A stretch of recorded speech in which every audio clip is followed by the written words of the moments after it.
Ordre du jour, la Saint-Bernard 2020. Chers amis présents à cette fête de la Saint-Bernard au mémorial des troupes de montagne. Général Germand, président de l'entraide de montagne. Lieutenant-colonel Noir, président de l'association du musée des troupes de montagne. Madame Besson-Segui, président de l'association du maquis de Loisan. Lieutenant-colonel Gaillard, vice-président de l'amicale du 6. Antoine Faretra, porte-fanion du 6e BCA. Pierre Fresneau, président de l'amicale du 7e BCA. Henri Chénis, porte-drapeau des pionniers du Vercors. Roger Gazano, conservateur du mémorial. Bertrand Lavaux, colonel Bertrand Lavaux, secrétaire général de la Fédération des soldats de montagne. À 10, nous représentons toute la famille des soldats de montagne, d'hier et d'aujourd'hui. Nous pensons à cette fête de la Saint-Bernard, à tous les soldats de montagne de la 27, à tous les anciens des amicales et des associations constituant la Fédération des soldats de montagne, à tous ceux qui n'ont pu se rassembler ici. En cette fête de la Saint-Bernard 2020, nous voulons honorer nos anciens de l'armée des Alpes qui, il y a 80 ans, ont été victorieux, d'une part à la frontière franco-italienne et d'autre part aux cluses d'Annecy et de Chambéry et de Grenoble face aux attaques allemandes. Ça se passait ici, à côté de Voray. Ainsi, 86 sections d'éclaireurs skieurs, les troupes de forteresse, 3 divisions d'intervalle, un volume important d'artillerie ont contenu les 30 divisions italiennes. Les éclaireurs skieurs, qui n'avaient qu'une mission de surveillance, ont résisté sur la frontière en profitant d'un efficace appui de l'artillerie, ont même localement contre-attaqué. La ligne de résistance n'a jamais été violée. Face aux 5 divisions allemandes, l'armée des Alpes a réussi à mobiliser des régiments régionaux, des unités en formation, des canonniers de la marine, des compagnies de l'armée de l'air. Ainsi, sur la ligne de défense du Rhône et de l'Isère, se côtoyaient anciens poilus de la Grande Guerre et jeunes recrues de combat. Tous ont résisté face à un ennemi 2 à 3 fois supérieur en nombre et aguerri par les combats de Pologne et du nord-est de la France. Le général d'armée Ollery, chef charismatique de l'armée des Alpes, dira dans son ordre du jour: « Ceux qui ont fait cela ont le droit d'être fiers. Vous avez bien défendu votre patrie. Croyez en elle, gardez courage et confiance. Soyez unis, vous reverrez la France belle et forte. » L'histoire de la défense des Alpes en 1940 mérite d'être connue par tous nos compatriotes, qui doivent savoir qu'en juin 1940, au pire de la situation militaire de notre patrie, l'armée des Alpes est restée invaincue et a ainsi favorisé l'implantation de la résistance dans tout l'arc alpin. Justice pour les Alpins de 1940 qui n'ont jamais failli. En cette Saint-Bernard 2020, la famille des soldats de montagne fête aussi le 20e anniversaire de l'entraide montagne, créée sous l'impulsion des généraux Alamand et Sublet. L'entraide montagne apporte une aide morale et matérielle auprès des familles endeuillées par le décès d'un parent mort pour la France ou en montagne. Les soldats de montagne blessés en opération ou en service bénéficient aussi d'aide et de réconfort. Toutes ces actions de solidarité s'inscrivent dans la durée. En 20 ans, l'entraide montagne, présidée successivement par les généraux Ribiolet, Sommerer et Germand, a aidé plus de 150 cadres et soldats de montagne, victimes d'accidents ou d'incidents de la vie, et leur a versé en tout plus de 950 000 €. En évoquant l'entraide montagne, je pense aujourd'hui à ceux de la brigade qui nous ont quittés en 2019-2020, en particulier aux cadres tombés au champ d'honneur au Mali, chef d'escadron Romain Chomel de Jarnieux, adjudant Alexandre Protin, les maréchaux des logis chefs Valentin Duval et Antoine Serre, tous du 4e régiment de chasseurs, l'adjudant Jérémy Lecy, du 93e régiment d'artillerie de montagne, l'adjudant Andrei Djouk, du 2e régiment étranger du génie.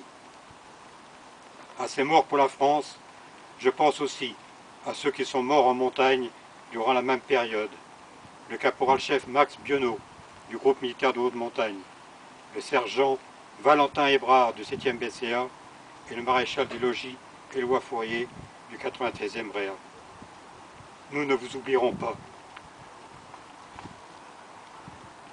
Enfin, en cette Saint-Bernard 2020, la famille des soldats de montagne se rappelle de l'inauguration du mémorial des troupes de montagne réalisé le 17 juin 2000. Comme le disait le général de corps d'armée Gérard de Perlongue, président de l'Union des troupes de montagne, il y a 20 ans, les Français auront, aux yeux de tous, un monument témoin du sacrifice de leurs anciens des troupes de montagne. Sur ce promontoire alpin, devenu lieu de vénération, les troupes de montagne trouveront toujours des raisons de se souvenir du passé et de servir pour le présent et l'avenir. Aujourd'hui, nous penserons au pied du mémorial, au général de Perlongue, qui, touché par le virus, nous a quittés en mars, en début de la pandémie. Ce mémorial a été érigé à la gloire des 150 000 soldats de montagne morts pour la France depuis 1888. Le général de division Pierre Laurence, le président du comité de réalisation du mémorial, a décrit ce magnifique bâtiment au filtre de 5 mots: douleur, mémoire, gloire, paix et amitié. La douleur, c'est celle du gazé qui crache son poumon brûlé, celle du résistant de 15 ans qui, fusillé, crie maman quand la rafale lui traverse le ventre. La mémoire, c'est plus de 100 ans de guerre et de bataille sur tous les théâtres d'opération du monde au service de la France. La gloire, c'est le soleil qui éclaire la mort des humbles et des héros sans le savoir. La paix et l'amitié, c'est la liberté pour chacun, c'est le rêve universel, sans cesse remis en cause par la folie des hommes. Depuis 20 ans, les deux conservateurs successifs de notre mémorial, Philippe Blanc et Roger Gazano, ont organisé plus de 700 cérémonies. Avec le musée des troupes de montagne, le mémorial tient toute sa place dans la culture identitaire des soldats de montagne, renforce le lien entre l'armée et la société civile et développe la belle image des troupes de montagne aux jeunes générations.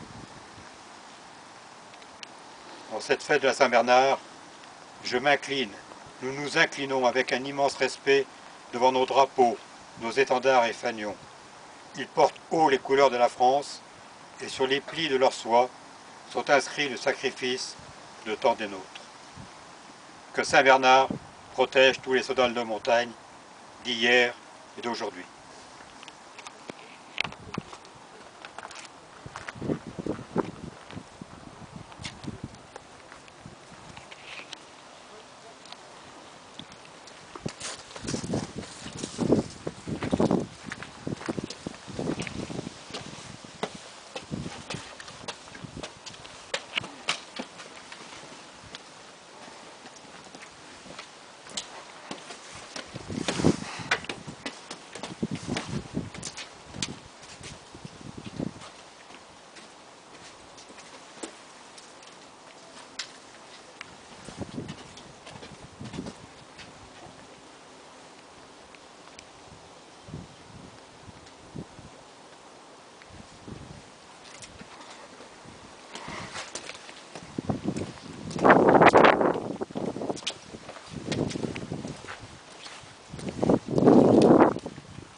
Aux morts.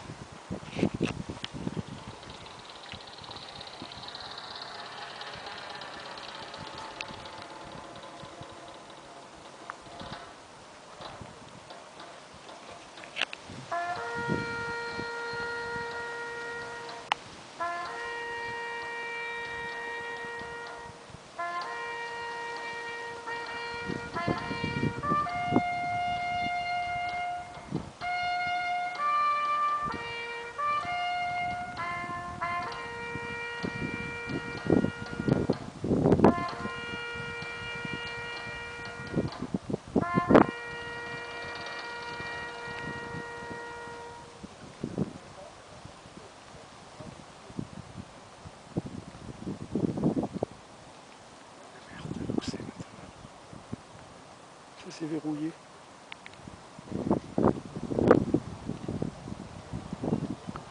Ça c'est verrouillé.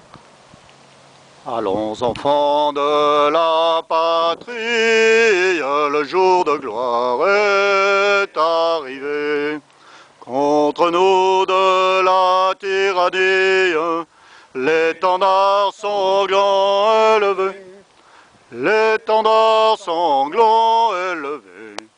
Entendez-vous dans nos campagnes mugir ces féroces soldats qui viennent jusque dans nos bras, égorger nos fils et nos compagnes. Aux armes, citoyens, formez vos bataillons, marchons, marchons, qu'un sang impur abreuve nos sillons.